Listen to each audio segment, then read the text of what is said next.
We'll walk around. My name is David Leibovitz. I moved to Paris in 2003, and before that I lived for 20 years in San Francisco, and I was a professional pastry chef and cook in restaurants around the Bay Area.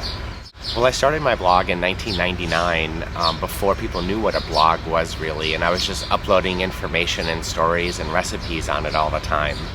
And then when I moved to Paris, I had a lot more stuff to write about, and that's when the blog really started taking off.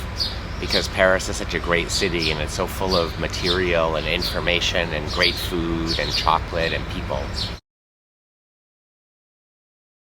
A lot of people have this image of Paris as being this beautiful city where everybody's sitting around, losing weight miraculously, sitting in cafes all day, eating croissants.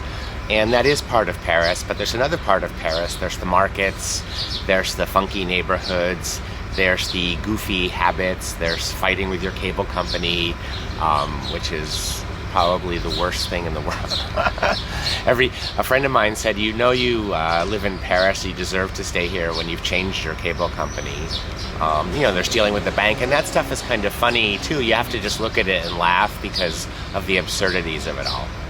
Well, one of the things about Paris that's been very interesting as a writer is it's a great muse, Paris. There's so many stories. It's so rich in character. You go to the market to buy cherries, and there's a story there. You come home and your shoe soles are all full of cherry pits from people tasting cherries and spitting them out. So I've written a couple of books. I wrote a book called The Sweet Life in Paris, about my life in Paris, which was kind of meant to be funny and humorous with recipes. I also wrote another book about chocolate, The Great Book of Chocolate, and just updated my first two books in one giant volume. And I've incorporated a lot of French recipes in there and added a bunch because people really like to make things like macaroons nowadays. They'll like to tackle things like croquants, little crunchy cookies, or financiers, which are a classic Parisian treat. A lot of the newer restaurants that are opening in Paris are sort of on the trendy side, and that's sort of dying down a bit, which is a nice thing.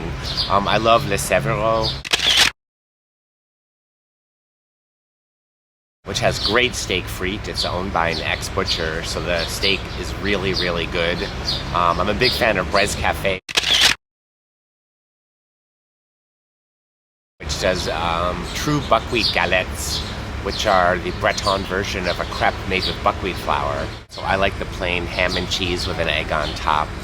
They do things with scallops, goat cheese, spinach, and different things, but I sort of stick with the classics. One of my favorite wine bars in Paris is La Garde Robe. It's in the middle of Paris, but it seems to have fallen under a lot of people's radar. They serve natural wines by the glass, and a lot of the wines are kind of funky, but they're very interesting. So you can have a glass, they'll give you a taste before you make the big commitment. And it's a great wine bar, they're very friendly. They also serve platters of charcuterie and cheese, so you can go have a nice snack or even make a dinner out of it, and it's not that expensive. And they serve very, very good quality charcuterie and cheeses. Highly recommended. A quintessential Parisian experience would be going into the bank and them telling you they don't have any change or money that day, or they can't accept your deposit. But on a happier note, another quintessential Parisian experience is actually going into Laduree and getting macaroons. It's become very cliche. However, it's a really great experience. You actually get to go into a place that's over 150 years old and get a big box of macaroons, and they treat you very nice. They'll wrap it up and you can go out and eat them. In terms of macaroons, it's also fun to go around to places like Pierre Herme and try what the different flavors he's trying out are. He's very experimental, and the French are not experimental people.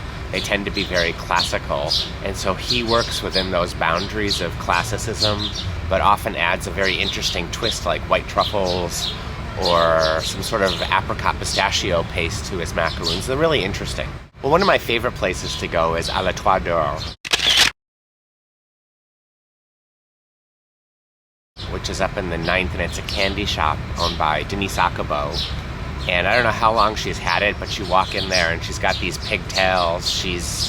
I don't want to say how old she is, but she's older than I am, and she wears a little kilt.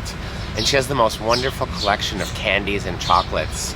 And she'll spend an hour or 2 hours explaining to you where they're all from, why they're all good.